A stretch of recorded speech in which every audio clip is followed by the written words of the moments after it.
I think the photos tell the story of my life over the last 5 or 6 years. And they tell a lot about why I do the work I do. That's my friend Juan. He's our Latin American organizer for 350.org.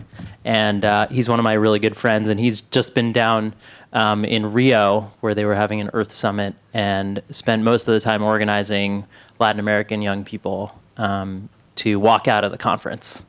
A big mobilizing effort.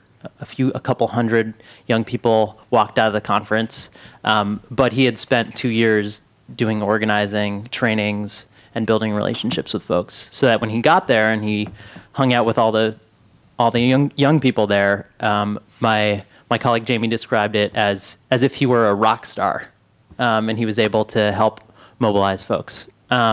So I want to tell a little bit about my story first. Actually, I'll tell a little bit about the actions that we've organized. 350 sort of lives at the intersection of organizing and mobilization. We didn't believe, when we started 350, we didn't believe that it was impossible, just as Max said, that we wouldn't be able to build the kind of movement at the scale needed to solve the climate crisis. The 350 number represents that kind of hubris. 350 is the safe level of carbon in the atmosphere in parts per million, and we're about 398 parts per million right now. And so we're trying to get back to 350, turn the ship around. Currently, it's going the other direction at about 2 parts per million per year. And so the scale of the action, the scale of the problem dictates the kinds of actions that we need and the breadth and depth. And so we've organized a number of days of action that have more or less added up to 20,000 plus volunteer-led community events in 188 countries. We haven't yet broken into North Korea, but we're working on it. This is why I do what I do. These are my best friends. They're my colleagues. They helped start 350, and this was our first office in 2006. And that's pretty much what we've been doing ever since, although now we're all distributed and living in different places. And I wanted to show a few photos of the kinds of mobilizations that we've organized over the past few years, because I think one thing that mobilization does is it lets movements see themselves. It's really tough when you're, as you all know, because you're heroes and sheroes and great organizers out there, to see that there's an actual movement happening when you're sitting in that meeting with 10 or 15 or 20 or 30 people in your own community. And so we gambled on this idea that if we did a distributed day of action, multiple distributed days of action, that the movement would feel like it was bigger than people felt like it was. This was the biggest action we've ever organized, and it was 15,000 young people in the streets of Addis Ababa, Ethiopia. And it was organized by 2 college students who came to one of our workshops. The workshop was in Johannesburg. It was the first workshop that actually we ever ran using the public narrative framework. So thanks. Thank you. And I think mobilization with documentation also lets you see what the movement consists of. So this photo, I think, is really indicative because it shows that, one of the sort of epithets about the environmental movement is that it's run by rich white people, and that it's only comprised of rich white people. But most of the photos that we got in looked more like this. And so it was black people, it was brown people, it was poor people, it was young people, and people who were really vulnerable to climate change. And you can see from a lot of these photos, like this one.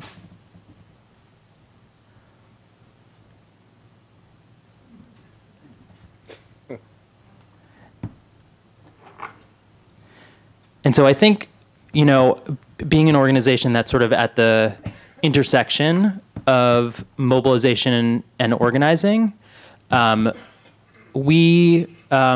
sort of like our everyday work, is deciding what we're going to use our limited resources to do. And so, we run trainings and we run workshops. We almost never join coalitions, and we almost always initiate projects that are open source enough so that almost anybody on the planet can get engaged, without having to have somebody hold their hand. And that's something that we've sort of prided ourselves in and used the internet to facilitate.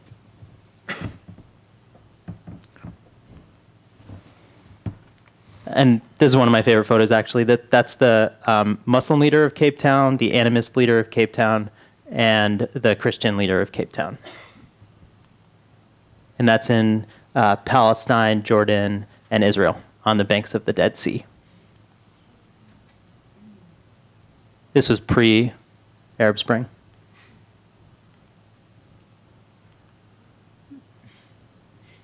That was our one Iraq action.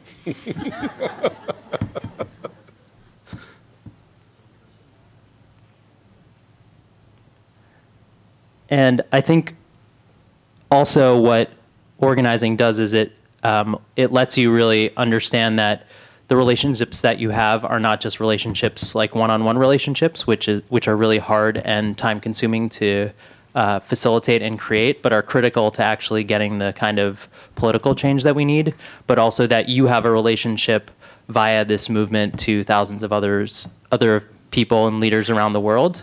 And that's something that people in the climate movement at least had never felt before. And so these days of action that we've organized have also facilitated that.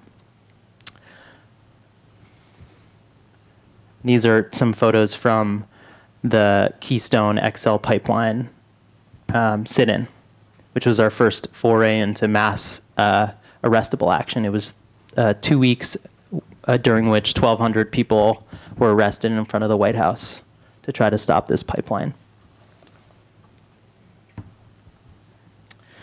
And so I guess the final thought is that Max and I were actually just talking about this, and I think a great metaphor for figuring out how to sort of mix organizing and mobilization is that it's sort of like, as a strategist, you're a chef, and you've got all these ingredients, and part of it is actually following the recipe, which is easy to follow, but part of it is also experimenting and figuring out how to get that special sauce that gets you to that extra sort of that extra moment, that extra valence that you wouldn't get if you just followed the same recipe over and over. Thank you.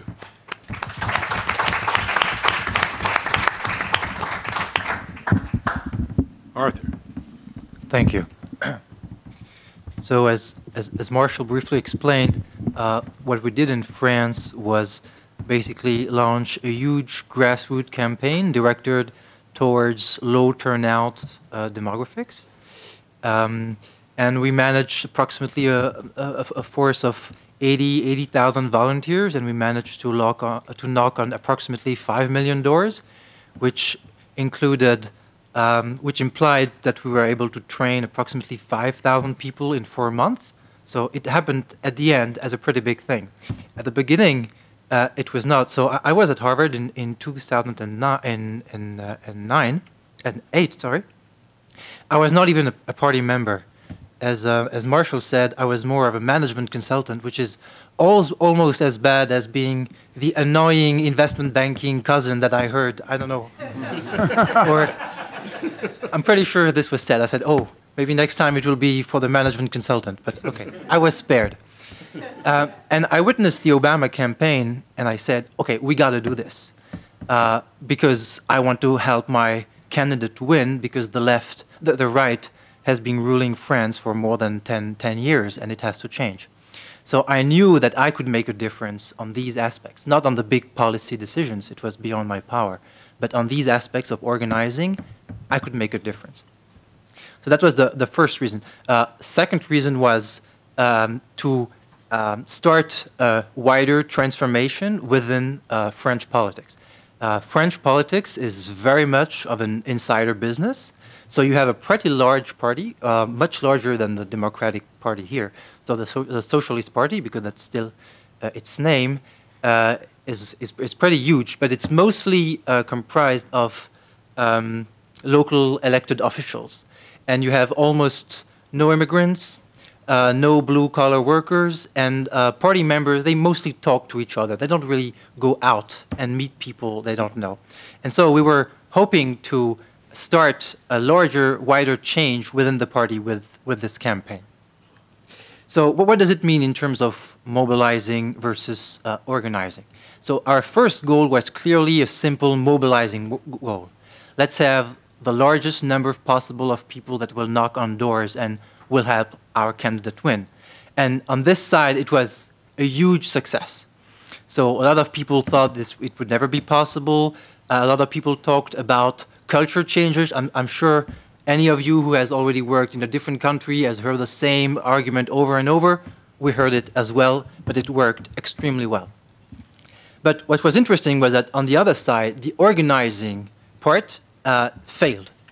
Absolutely nobody within the party stood up and tried to become a leader if they were not already before some kind of political boss at the local level. And we managed to get almost nobody from the outside coming as a leader, except actually one of the mother of one of our core team. So the people within the party did not, I don't know, maybe they didn't dare do it, and the people outside the party did not really seem interested. So huge success for mobilization and huge failure for organizing. And today the organizing effort, now that the campaign is over, is done. So there is no transformation of French politics. There is only François Hollande as the new president. So It's like Obama. yes, exactly. No, definitely. And so the kind of lessons or questions that I would draw from this is, the first one is, it's actually quite difficult to do both mobilizing and organizing at the same time, because quite clearly you will have a trade-off at some point. When you're mobilizing, you just want to be efficient. You want to have maximum number of people right now. You have time constraints. You don't have the time to run 3 days training for people to become emancipated leader. Okay, you don't have time to people to learn from their own mistakes. They have to do the efficient thing right now. So you lose the organizing effort, and at the end of your mobilizing stuff, the organizing spirit has fallen. So this is maybe one of the lessons. Second lessons, it's very difficult to put this organizing spirit within a strong existing party.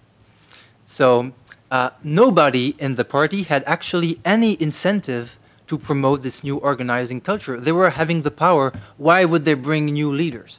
So here I think you have some kind of a dilemma, because you still need the party, because they're still the best way to achieve impact, because they will be at the power. But on the other hand, the more you go with them, the less likely you are to be able to succeed in your organizing effort. So I really don't know what the balance is. Should we stick to outside organization like Occupy, or should you try to change the party from within? Maybe it takes 10 years, but then whole France is changed. I don't know. So this actually leads to questions for everybody here.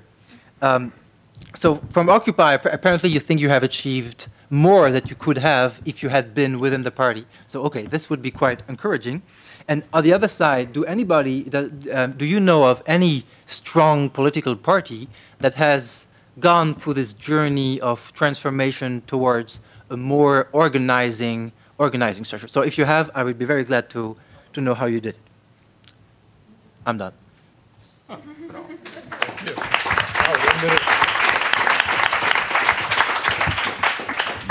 Very efficient. You have 1 minute left. That's productivity. That's That's what we want. Sergio. Well, to start with the anecdote, if you would bump into a person from a Monty Python flying circus, December 15, 2010, and he offers you a deal, and he says, here's the crystal ball, and you will look at the crystal ball, and you'll see how the 2011 will look, and the only condition for you is to share it with the people on the TV. And because curiosity kills a cat, you accept. So next thing you know, you're sitting in a TV studio talking to the handsome anchor, and you say, you know, before the end of the 2011, Mubarak of Tunisia, Mubarak of Egypt and Ben Ali of Tunisia would be down and prosecuted. Gaddafi would be dead, as well as Osama bin Laden. Saleh of Yemen would be off power. Assad would be seriously challenged. And Ratko Mladic would be in Hague. And you know, the anchor gives you this strange gaze, like, what is this guy talking about? And he said, on the top of it, the hundreds of thousands of young Americans will protest against Wall Street, saying that they are actually inspired by young Arabs. Okay, 5 minutes later, the two big men in white, they come in, they put a very strange shirt on you, take you to the nearest mental institution. So, this is in short, why we are interested in this. This is becoming the world phenomenon. I'm running a 5-people organization called Canvas, which stands for Center for Applied Nonviolent Action Strategies. We have 12 trainers and years of experience. We started as a Serbian student troublemakers, building from a vacuum